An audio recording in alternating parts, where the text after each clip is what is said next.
منڈی بہاوالدین میں بجلی کی قیمت اور ٹیکسز میں اضافے کے خلاف تاجر تنظیموں کے زیر اہتمام احتجاجی مظاہرہ کیا گیا۔ مظاہرین نے کالج چوک بلاک کر دیا۔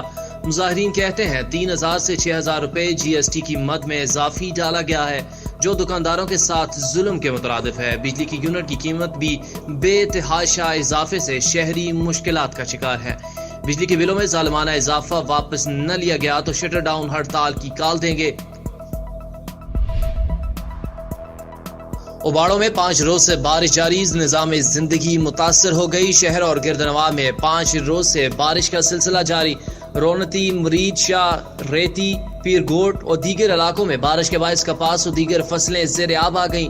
غریب کسان شدید پریشانی کا شکار ہے۔ دوسری جانب بارش سے اوباڑوں شہر کے مختلف سڑکیں Subhan market, G T road, Ronti road, police station road, Reti road, مسلم کالونی سمیت متعدد علاقے تالاب کی منظر پیش کرنے لگے۔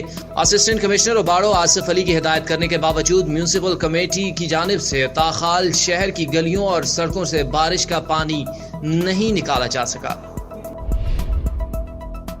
حافظ آباد میں جلساز مافیا اور ناقص خوراک کے خلاف D G Punjab food authority Shoaib چتون کی ہدایت پر ڈپٹی ڈائریکٹر کی سربراہی میں کارروائیاں جاری ہیں۔ موٹر وے پر سکھیکھی سروس ایریا پر چھاپوں کے دوران حفظان صحت کے اصولوں کی سنگین خلاف ورزیاں کرنے پر متعدد یونٹس کو بھاری جرمانے عائد کیے گئے۔ مزید برآں سبزی منڈی میں واقع کریانہ سٹورز کے مالک کو ناقص اور جعلی مشروبات کی فروخت تھانہ سٹی حافظ آباد میں مقدمہ درج کروا دیا گیا۔ ملکوال یوریا کھاد کے بحران کا خدشہ بڑھ گیا ہے۔ محکمہ زراعت کی ٹیمیں حرکت میں آ گئی۔